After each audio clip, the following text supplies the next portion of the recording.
الحمد لله رب العالمين والصلاة والسلام على سيد المرسلين وعلى آله وصحبه أجمعين أما بعد. محترم سامعین و ناظرین، آج کی اس مجلس میں آپ کے سامنے سورۃ الکہف کی چند آیات کی روشنی میں اس بات کی وضاحت کرنے کی کوشش کروں گا کہ کس طرح ایک انسان کو جو متکبر تھا، ناشکرا تھا، پریشانی اور مصیبت کا سامنا کرنا پڑا، اور اللہ تبارک و تعالیٰ نے اس کی ناشکری اور اس کے گھمنڈ اور تکبر کی وجہ سے اس کی مال و دولت کو تباہ و برباد کر دیا. پھر اس کے بعد وہ جب کچھ نہیں بچا تو کفے افسوس ملتا رہ گیا. وہ آیات ہیں: اعوذ باللہ من الشیطان الرجیم وَاضْرِبْ لَهُمْ مَثَلَ الرَّجُلَيْنِ جَعَلْنَا لِأَحَدِهِمَا جَنَّتَيْنِ مِنْ عَنَابٍ وَحَفَفْنَاهُمَا بِنَخْلٍ وَجَعَلْنَا بَيْنَهُمَا زَرْعًا كِلْتَا الْجَنَّتَيْنِ آتَتْ أُكُلَهَا وَلَمْ تَظْلِمْ مِنْهُ شَيْئًا وَفَجَّرْنَا خِلَالَهُمَا نَهَرًا وكان له ثمر فقال لصاحبه وهو يحاوره أنا أكثر منك مالا وأعز نفرا ودخل جنته وهو ظالم لنفسه قال ما أظن أن تبيد هذه أبدا وما أظن الساعة قائمة ولئن رددت إلى ربي لأجدن خيرا منها منقلبا قال له صاحبه وهو يحاوره أكفرت بالذي خلقك من تراب ثم من نطفة ثم سواك رجلا لكن هو الله ربي ولا أشرك بربي أحدا ولولا إذ دخلت جنتك قلت ما شاء الله لا قوة إلا بالله إن ترني أنا أقل منك مالا وولدا فعسى ربي أن يؤتيني خيرا من جنتك ويرسل عليها حسبانا من السماء فتصبح سعيدا زلقا أو يصبح ماؤها غورا فلن تستطيع له طلبا ووحيد بثمره فأصبح يقلب كفيه على ما أنفق فيها وهي خاوية على عروشها ويقول يا ليتني لم أشرك بربي أحدا ولم تكن له فئة ينصرونه من دون الله وما كان منتصرا هنالك الولاية لله الحق هو خير ثوابا وخير عقبا. یہ آیات ہیں جن کے اندر اللہ تبارک و تعالی نے دو آدمیوں کی مثالیں بیان کی ہیں. ایک مثال بیان کی ہے. ان آیات سے پہلے اللہ تبارک و تعالی نے اپنے نبی محمد صلی اللہ علیہ وسلم کو حکم دیا کہ آپ نیک لوگوں کی صحبت اختیار کیجئے. وہ غریب ہوں، فقیر ہوں، محتاج ہوں، انہیں آپ توجہ دیجئے، ان کے اوپر انہیں اہمیت دیجئے. جو ناشکرے ہیں، کافر ہیں، منکر ہیں، اللہ کے اور اس کے رسول کے ایمان کے منکر ہیں، ناشکرے ہیں، مشرک ہیں، ان سے آپ دور رہیے اور حق بات کہیے، صحیح بات کہیے. جس کو ایمان لانا ہوگا وہ ایمان لائے گا، جسے توفیق نہیں ہوگی وہ ایمان نہیں لائے گا. اس سے آپ کو رنجیدہ ہونے کی ضرورت نہیں ہے. پھر اس کے بعد اللہ تبارک و تعالیٰ نے مومنین کے اوپر جو اس کا انعام ہوگا اس کا ذکر کیا کہ جو آدمی ایمان لاتا ہے، عمل صالح کرتا ہے، تو ہم اس کے اعمال کو، نیک اعمال کو ضائع نہیں کریں گے۔ ان کے لیے جنت میں بہت ساری نعمتیں ہوں گی، ان نعمتوں کا ذکر اللہ تبارک و تعالیٰ نے کیا۔ پھر اس کے بعد یہ مثال بیان کی اور فرمایا وَاضْرِبْ لَهُمْ مَثَلَ الرَّجُلَيْنِ جَعَلْنَا لِأَحَدِهِمَا جَنَّتَيْنِ مِنْ عَنَابٍ وَحَفَفْنَاهُمَا بِنَخْلٍ وَجَعَلْنَا بَيْنَهُمَا زَرْعًا، کہ انہیں دو شخصوں کی مثال بھی سنا دیجئے، انہیں دو شخصوں کی مثال سنا دیجئے۔ یہ دو شخص کون تھے؟ مفسرین کا اس بارے میں اختلاف ہے کہ یہ حقیقت میں دو شخص تھے یا اللہ تبارک و تعالیٰ نے تفہیم کے لیے بطور مثال ان کا ذکر کیا۔ دونوں طرح کے اقوال ہیں، اور اگر یہ تھے حقیقت میں دونوں آدمی تھے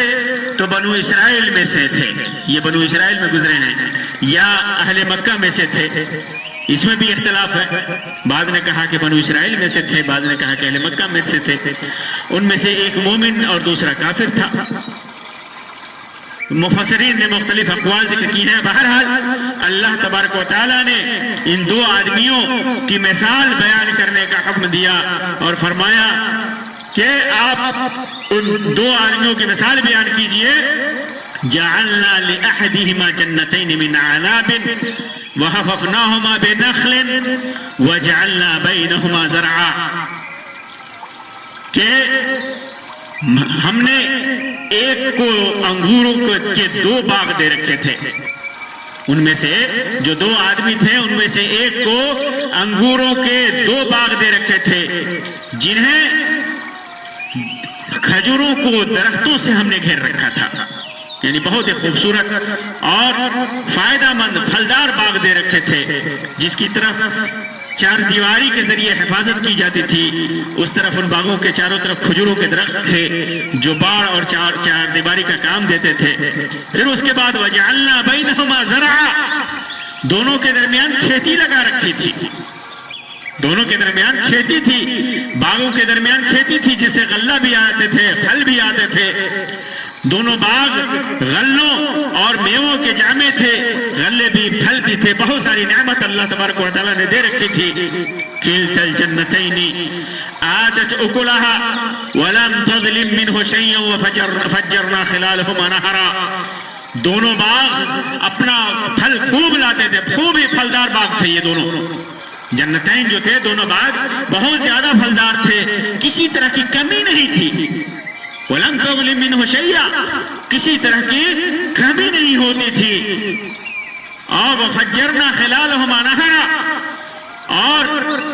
دونوں کے درمیان ہم نے نہر بھی جاری کر رکھی تھی تاکہ باغوں کو سیراب کرنے میں کوئی رکاوٹ نہ ہو، بارش کے پانی کا انتظار نہ کرنا پڑے کہ بارش ہو تب ہی ہم انہیں پانی دیں، بلکہ جب چاہا، جب ضرورت محسوس ہوئی باغوں میں، جب دیکھا کہ انہیں پانی کی ضرورت ہے، پانی دے دیا، کیونکہ نہر جاری تھی۔ وَكَانَ لَهُ ثَمَرٌ، اور اس کے پاس بے شمار پھل تھے، بہت زیادہ پھل ہوتے تھے، بہت زیادہ غلہ جات ہوتے تھے۔ فَقَالَ لِصَاحِبِهِ وَهُوَ يُحَاوِرُهُ، ایک دن اس نے اپنے ساتھی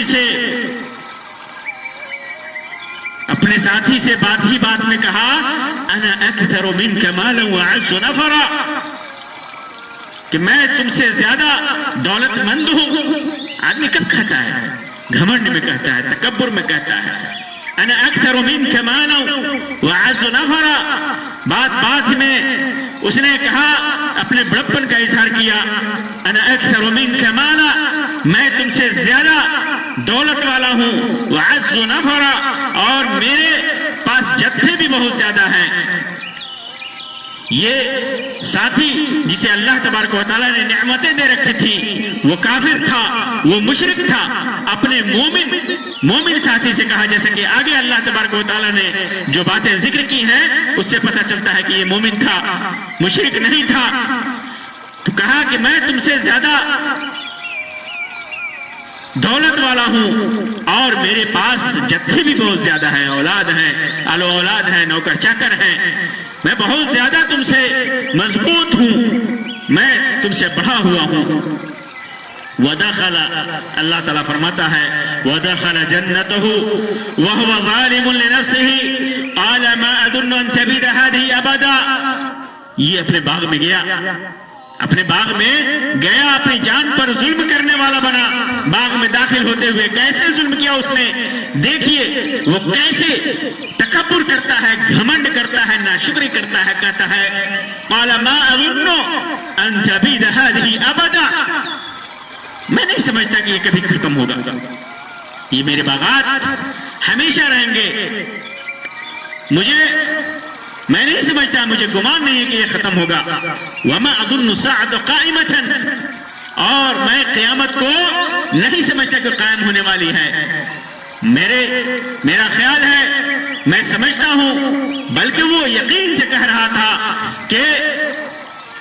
میرے یہ باغات ختم نہیں ہوں گے، قیامت کبھی قائم نہیں ہوگی، یعنی قیامت کا یہ منکر تھا۔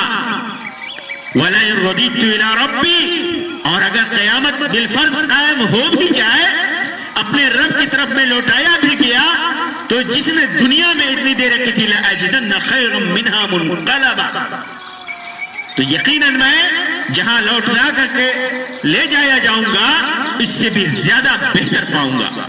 وہ کافر تکبر میں، غرور میں مبتلا تھا، اور اس کے ساتھ ساتھ مدہوشی تھی اس کے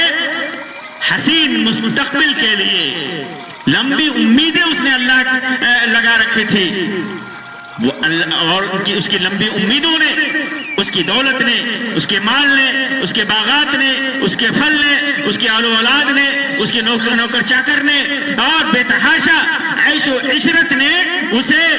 مستقبل کی حسین اور لمبی امیدوں میں ڈال رکھا تھا، جس سے وہ اللہ کی گرفت اور سزا سے بالکل غافل ہو گیا تھا۔ دولت تھی، آل و اولاد تھی، اور اس چیز نے اسے ایسی امید اور گھمنڈ میں ڈال رکھا تھا کہ وہ اللہ تبارک و تعالیٰ کی سزا سے، اللہ کی گرفت سے، کہ اللہ اسے برباد بھی کر سکتا ہے، اسے تباہ و برباد کر سکتا ہے، موت دے سکتا ہے، اسے چھین سکتا ہے، اس سے وہ غافل ہو گیا تھا۔ اس چیز نے اسے غافل کر دیا تھا، اور اس غفلت کی بنیاد پر یا اس غفلت کے علاوہ اس نے قیامت کا انکار کر دیا، اتنا غافل ہوا کہ اس نے قیامت کا انکار کر دیا۔ پھر مذاق کا، ٹھٹھا کا مظاہرہ کرتے ہوئے کہا کہ اگر چلو قیامت برپا ہوتی بھی ہے، ہم مر بھی جائیں گے، تو وہاں بھی میرا اچھا انجام ہوگا، میرا اچھا مقدر ہوگا۔ دیکھیے کس طرح انسان جب کفر طغیان میں مبتلا ہوتا ہے اور وہ کفر طغیان حد سے بڑھ جاتا ہے تو کیسے وہ مست ہو جاتا ہے، ایسے متکبرانہ دعوے کرتا ہے کہ بہت ساری چیزوں کا انکار کر دیتا ہے۔ ایک جگہ اللہ تبارک و تعالیٰ نے فرمایا کہ وَلَئِن رَجَعْتُ إِلَىٰ رَبِّي أَنَّ لِي عِنْدَهُ لَلْحُسْنَى، اگر اللہ تبارک و تعالیٰ کے پاس میں لوٹایا گیا تو اس کے پاس میرے لیے بہترین بدلہ ہوگا، اس کے یہاں میرا بہترین اجر ہوگا، میری آؤ بھگت ہوگی۔ وَلَئِن رَجَعْتُ إِلَىٰ رَبِّي إِنَّ لِي عِنْدَهُ لَلْحُسْنَى، کہ اگر میں اللہ تبارک و تعالیٰ کی طرف لوٹایا گیا تو اس کے نزدیک میرے لیے اچھی چیزیں ہوں گی۔ اس سے پہلے کیا کہا؟ لَيَقُولُنَّ هَذَا لِي وَمَا أَظُنُّ السَّاعَةَ قَائِمَةً، کہتا ہے کہ میں نہیں سمجھتا کہ قیامت قائم ہونے والی ہے۔ وَلَئِن رَجَعْتُ إِلَىٰ رَبِّي إِنَّ لِي عِنْدَهُ لَلْحُسْنَى، میرے لیے اس کے پاس اچھی چیزیں ہوں گی، غنا ہوگا، مالداری ہوگی، یہ کافر جو غرور میں گھمنڈ میں مبتلا ہوتا ہے وہ یہی امید لگاتا ہے، ایسی ہی دعویٰ کرتا ہے میرے لیے اچھائیاں ہی اچھائیاں ہوں گی۔ افرأیت الذی کفر بآیاتنا وقال لأوتین مالا وولدا، ایسی بھی دعویٰ کرتا ہے کہ میں مال و دولت دیا جاؤں گا۔ کیا آپ نے اس شخص کو دیکھا جس نے ہماری آیتوں کے ساتھ کفر کیا اور دعویٰ کیا کہ آخرت میں بھی مجھے مال و دولت سے نوازا جائے گا؟ تو یہ ایسے دعویٰ کرتا ہے۔ تو اس نے بھی اپنے غرور میں، گھمنڈ میں، تکبر میں، حسین خوابوں میں مبتلا ہو کر اس نے قیامت کا انکار کیا اور کہا مذاق کرتے ہوئے کہ اگر لوٹایا بھی گیا تو پھر اس سے اچھا دیا جاؤں گا یا اسی طرح دیا جاؤں گا۔ پھر اس کے بعد اس کا جو ساتھی تھا اس نے نصیحت کی، وہ مومن تھا، اس کو لگا کہ اسے نصیحت کرنی چاہیے، اس نے نصیحت کی۔ قال له صاحبه وهو يحاوره اکفرت بالذی خلقك من تراب ثم من نطفة ثم سواك رجلا۔ اس کے ساتھی نے اس سے باتیں کرتے ہوئے کہا کیا تو اس معبود سے کفر کرتا ہے جس نے تجھے مٹی سے پیدا کیا، پھر نطفے سے، پھر تجھے پورا آدمی بنایا۔ اس کی یہ باتیں سن کر اس کے مومن ساتھی نے اس کو واضح و تبلیغ کے انداز میں سمجھایا کہ اپنے خالق کے ساتھ کفر کا ارتکاب کر رہا، جس نے تجھے مٹی سے بنایا اور قطرہ پانی کے قطرے سے بنایا، منی اور نطفے سے بنایا۔ آدم علیہ السلام چونکہ مٹی سے بنائے گئے تھے اس لیے انسانیوں کی اصل تو مٹی ہی ہوئی، اور پھر اس کے بعد نطفہ بنا اس مٹی سے جو باپ کے صلب سے نکل کر کے ماں کے رحم میں گیا، وہاں 9 مہینے کی پرورش کی، پھر اسے پورا انسان بنا کر اللہ تبارک و تعالیٰ مٹی سے پیٹ سے نکالا۔ بعض مفسرین نے مٹی سے پیدا ہونے کا مطلب یہ بیان کیا ہے کہ انسان جو خوراک کھاتا ہے وہ سب زمین سے یعنی مٹی سے حاصل ہوتی ہے، اور اسی خوراک سے وہ نطفہ بنتا ہے، اور پھر اس کے بعد اس سے پیدا ہوتا اس نطفے سے، تو اصل مٹی ہی قرار پائی۔ تو انسان جب مٹی سے بنایا گیا، اس اپنے حقارت کو نہیں دیکھ رہا ہے، جتنا حقیر ہے وہ مٹی سے اور نطفے سے پیدا کیا، وہ اس اصل کو وہ بھول گیا۔ تو اس اصل کو ناشکر انسان کو اس کی اصل یاد دلا کر کے اس کے خالق اور رب کی طرف توجہ دلائی جا رہی ہے کہ تو اپنی حقیقت اور اصل پر غور کر، اور پھر رب کے ان احسانات کو دیکھ کہ اس نے تجھے کیا دیا اور کیا سے کیا بنا دیا، اور اس کی تخلیق میں، اس کے عمل میں کوئی شریک نہیں ہے۔ یہ سب کرنے والا، پیدا کرنے والا، روزی دینے والا، سب کچھ اللہ ہے، سب کچھ کرنے والا، سب چیزیں اللہ کے ہاتھ میں ہیں، جس کو تو ماننے کے لیے تیار نہیں۔ کس قدر انسان ناشکرا ہے، کس قدر انسان ناشکرا ہے۔ یہ چیز اللہ تبارک و تعالیٰ نے اس آیت کریمہ کے اندر بتائی ہے، اپنے مومن بندے کے ذریعے اس ناشکر انسان کو نصیحت کرائی ہے۔ پھر وہ انسان، وہ مومن کہتا ہے لیکن هو اللہ ربی ولا اشرک بربی احدا، میں تو عقیدہ رکھتا ہوں، میرا اعتقاد ہے، میرا ایمان ہے کہ وہی اللہ میرا پروردگار ہے، میں اپنے رب کے ساتھ کسی کو شریک نہ کروں گا، میں تیری طرح کوئی بات نہیں کروں گا، بلکہ میں تو اللہ کی ربوبیت اور اس کی وحدانیت کا اقرار و اعتراف کرتا ہوں، اس کی عبادت کرتا ہوں، شرک سے دور ہوں۔ ولا اشرک بربی احدا، کسی بھی حالت میں اپنے رب کے ساتھ کسی کو شریک نہیں ٹھہراؤں گا۔ اس سے یہ بھی معلوم ہوا کہ دوسرا ساتھی جس کو یہ نصیحت کر رہا تھا وہ مشرک ہی تھا۔ پھر اس کے بعد ایک اور نصیحت کی، اس کے عمل کو دیکھا کہ اس کا عمل متکبرانہ ہونے کے ساتھ ساتھ غیر مناسب بھی ہے، حقیقت سے ہٹا ہوا ہے، اصل سے ہٹا ہوا ہے اس کا عمل۔ تو کہا وَلَوْلَا إِذْ دَخَلْتَ جَنَّتَكَ قُلْتَ مَا شَاءَ اللَّهُ لَا قُوَّةَ إِلَّا بِاللَّهِ إِن تَرَنِي أَنَا أَقَلَّ مِنكَ مَالًا وَوَلَدًا، تو نے اپنے باغ میں جاتے وقت یہ کیوں نہیں کہ کہا ماشاء اللہ کیوں نہیں کہا؟ اللہ نے جو چاہا وہ دیا، وہ کیوں نہیں کہا؟ لا قوت الا باللہ کیوں نہیں کہا کہ اللہ کے علاوہ کسی کے پاس طاقت نہیں ہے؟ ان ترنی انا اقل منک مالا وولدا، اگر تو مجھے مال اور اولاد میں اپنے سے کم دیکھ رہا ہے تو تمہیں یہ کہنا چاہیے تھا کہ اللہ نے جو کچھ بھی مجھ سے زیادہ تجھے دیا ہے وہ اللہ تبارک و تعالیٰ کی طرف سے ہے، اسی کی قبضہ قدرت میں ہے۔ اللہ کی نعمتوں کا شکر ادا کرنے کا طریقہ بتایا گیا اس کے اندر کہ اللہ تبارک و تعالیٰ کا شکر کیسے ادا کیا جائے۔ باغ میں داخل ہوتے وقت تکبر، سرکشی اور غرور کا مظاہرہ کرنے کے بجائے ماشاء اللہ لا قوت الا باللہ کہنا چاہیے تھا۔ جو کچھ بھی ہوتا ہے اللہ کی مشیت سے ہوتا ہے، وہ چاہے تو اسے باقی رکھے، چاہے تو فنا کر دے۔ اسی لیے حدیث میں بھی آتا ہے کہ جس کو کسی مال،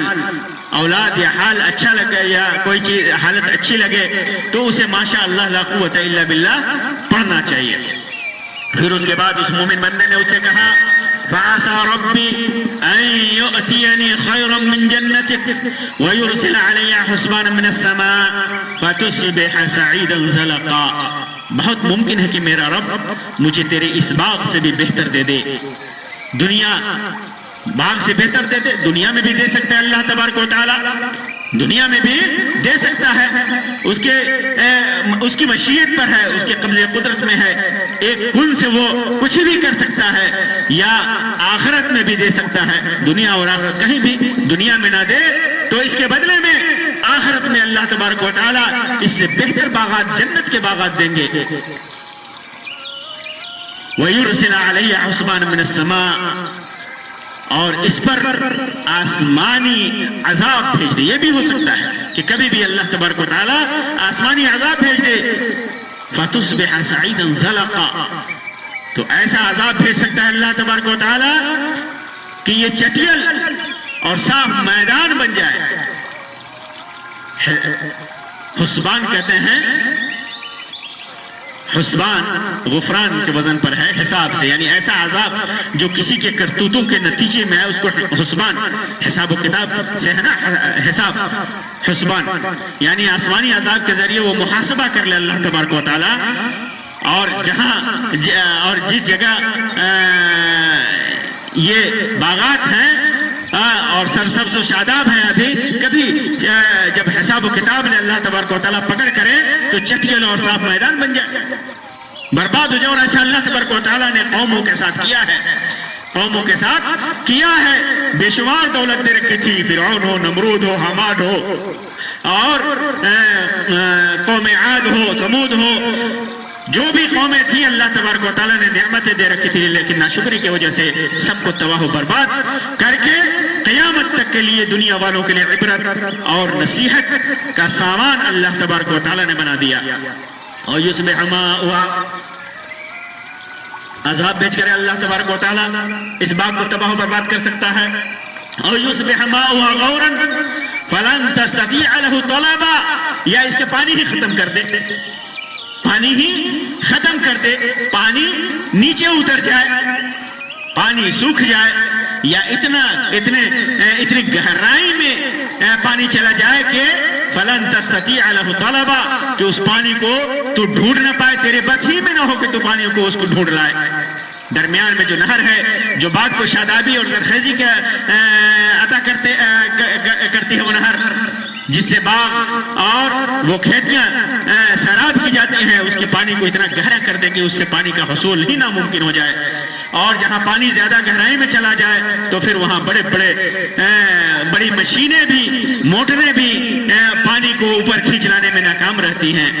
ایسا بھی ہو سکتا ہے۔ وَأُحِيطَ بِثَمَرِهِ، اور ایسا ہوا اس مومن بندے نے اپنے متکبر گھمنڈی ساتھی کے اوپر جس وسوسے کا اظہار کیا تھا، جس تباہی اور بربادی کی بات اس نے کہی تھی، وہ ہو گئی۔ اللہ تعالیٰ فرماتا ہے وَحِيدَ بِثَمَرِهِ فَأَصْبَحَ يُقَلِّبُ كَفَّيْهِ عَلَى مَا أَنفَقَ فِيهَا وَهِيَ خَاوِيَةٌ عَلَى عُرُوشِهَا، اس کے سارے پھل گھیر لیے گئے، ہلاک کر دیے گئے، سارا باغ تباہ و برباد کر دیا گیا۔ فَأَصْبَحَ يُقَلِّبُ كَفَّيْهِ عَلَى مَا أَنفَقَ فِيهَا، اس باغیچے کی کو اگانے کے لیے، اس کی حفاظت کے لیے، اس کو سیراب کرنے کے لیے، اس کی باغ کی تعمیر و اصلاح کے لیے اور اس کی کاشتکاری کے لیے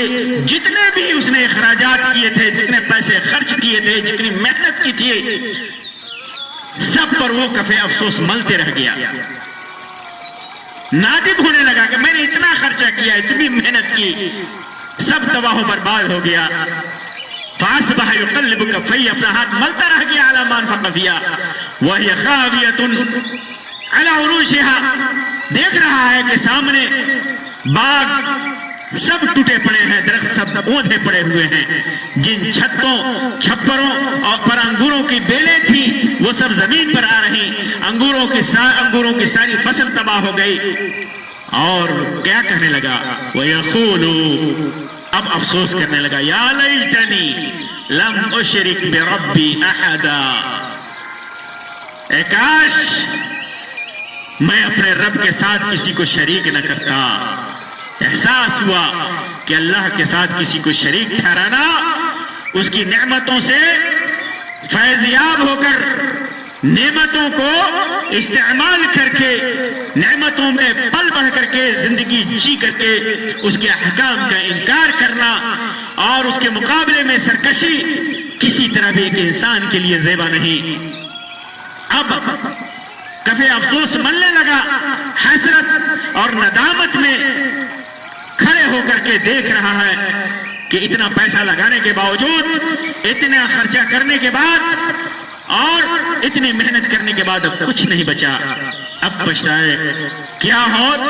جب چڑیاں چگ گئی کھیت، اب اس کے بعد کچھ ہونے والا نہیں، اللہ نے تو تباہ و برباد کر دیا۔ پھر اتنا ہی پر بس نہیں کیا، بلکہ اب اس باغیچے کو کھڑا کرنے کے لیے، اس کی مدد کرنے کے لیے بھی کسی کو نہیں چھوڑا۔ وَلَمْ تَكُنْ لَهُ فِئَةٌ يَنْصُرُونَهُ مِن دُونِ اللَّهِ وَمَا كَانَ مُنْتَصِرًا، اس کی حمایت میں کوئی جماعت نہ اٹھی، جس جتھے پر اس کو ناز تھا وہ بھی اس کے کام نہیں آیا، نہ وہ خود ہی اللہ کے عذاب سے بچنے کا کوئی انتظام کر سکا۔ اللہ تعالیٰ سے اس کا کوئی بچاؤ وہ جماعت کرتی، ایسی کوئی جماعت نہیں بچی، نہ خود سے اپنی مدد کرنے والا رہ سکا، اتنی قدرت اس کے پاس نہیں تھی خود کی مدد کر سکے۔ یہاں ثابت ہوتا ہے کہ اختیارات سب اللہ کے لیے ہیں، ثواب دینے اور انجام کے اعتبار سے هنالک الولایۃ للہ الحق، یہیں سے ثابت ہوتا ہے کہ حق اور صحیح برحق ولایت اور اختیارات صرف اللہ کے ہاتھ میں ہو۔ وخیر ثوابا، وہ ثواب دینے، وخیر عقبا، اور انجام کے اعتبار سے بہت ہی بہتر ہے۔ اللہ تبارک و تعالی کے علاوہ کوئی مددگار نہیں ہے۔ اس مقام پر ہر مومن جب تباہی اور بربادی آتی ہے، مصیبت آتی ہے، پریشانی آتی ہے، تو ہر مومن اور کافر کو معلوم ہو جاتا ہے کہ اللہ کے سوا کسی کی مدد کرنے پر اور اس کے عذاب سے بچانے پر کوئی قادر نہیں ہے۔ یہی وجہ ہے کہ اس موقع پر بڑے بڑے سرکش اور بڑے بڑے جابر و ظالم قسم کے لوگ عبرت حاصل کرتے ہیں اور بسا اوقات ایمان لانے پر مجبور ہو جاتے ہیں، حالانکہ ایسے موقع سے ان کا ایمان لانا، ان کا عمل کرنا کبھی نفع نہیں دیتا، اللہ کے یہاں مقبول نہیں ہوتا۔ جیسا کہ اللہ تبارک و تعالیٰ نے فرعون کے بابت ذکر کیا ہے کہ جب وہ غرق ہونے لگا تو کہنے لگا آمنت انہ لا الہ الا الذی آمنت بہ بنو اسرائیل وانا من المسلمین، کہ ہم بھی بنو اسرائیل کی طرح ایمان لائے، جس پر بنو اسرائیل ایمان لائے، میں مسلمانوں میں سے بن گیا، لیکن اللہ تبارک و تعالیٰ نے اس کے ایمان کو قبول نہیں کیا۔ عذاب دیکھنے کے بعد، پریشانی دیکھنے کے بعد آدمی عبرت حاصل کرتا ہے، ایسے وقت میں جبکہ اس کا ایمان لانا، اس کا نیک عمل کرنا اب کوئی فائدہ نہیں دے گا۔ موت دیکھ لیا، تباہی و بربادی دیکھ لی، کیا فائدہ؟ تو ایسے وقت میں، آخری وقت میں ہر ایک کو اعتبار اور یقین ہو جاتا ہے کہ اللہ کے علاوہ اب اس کی کوئی مدد نہیں کرے گا، کرنے والا نہیں۔ لیکن اس سے پہلے جب مومن بندہ ہوتا ہے، ہر حال میں اپنے رب کی ولایت پر یقین رکھتا ہے، اپنے رب کی قدرت پر اسے یقین ہے، ایمان ہے، اپنے رب کے کرم اور اس کی رحمت پر اسے یقین ہے، اللہ کی پکڑ پر اسے یقین ہے، موت پر اسے یقین ہے، قیامت پر، حساب و کتاب پر اسے یقین ہے۔ لیکن کافر پہلے انکار کرتا ہے، ناشکرا ہوتا ہے، متکبر ہوتا ہے، گھمنڈی ہوتا ہے، اور اپنی دنیا میں مست و مگن رہتا ہے، قیامت کا انکار کرتا ہے، اللہ کی حاکمیت کا انکار کرتا ہے، اللہ کی ربوبیت کا انکار کرتا ہے، اللہ تبارک و تعالیٰ کی رحمت کا انکار کرتا ہے، اللہ تبارک و تعالیٰ کی پکڑ کا انکار کرتا ہے، حساب و کتاب کا انکار کرتا ہے، قیامت کے دن کا انکار کرتا ہے۔ پھر جب مصیبت آتی ہے، پکڑ ہوتی ہے، تو پھر ہائے اور واویلا مچاتا ہے، افسوس کرتا ہے، جبکہ ایسے موقع سے افسوس کرنا کوئی فائدہ نہیں دے گا، کوئی فائدہ نہیں دے گا۔ اللہ تبارک و تعالیٰ سے دعا ہے کہ اللہ تبارک و تعالیٰ ہمارے ایمان کے اندر مضبوطی عطا فرمائے، اللہ تبارک و تعالیٰ ہمیں صحیح، کامل، متوکل مومن بنائے، اللہ تبارک و تعالیٰ ہمیں اپنے نیک بندوں کے ساتھ جب تک دنیا میں زندہ رکھے، نیک بندوں کی صحبت عطا فرمائے، اور موت دے تو قیامت کے دن انبیاء، صلحاء، صدیقین اور شہداء کے ساتھ اللہ تبارک و تعالیٰ ہمارا حشر کرے۔ اللہ تبارک و تعالیٰ ہر قسم کی تکبر، گھمنڈ اور ناشکری سے ہمیں بچائے۔ اللہ تبارک و تعالیٰ ہمیں شکر گزار بندہ بنائے۔ آمین رب العالمین، وآخر دعوانا ان الحمدللہ رب العالمین، وصلی اللہ علی خیر خلقہ وسلم، والسلام علیکم ورحمۃ اللہ وبرکاتہ۔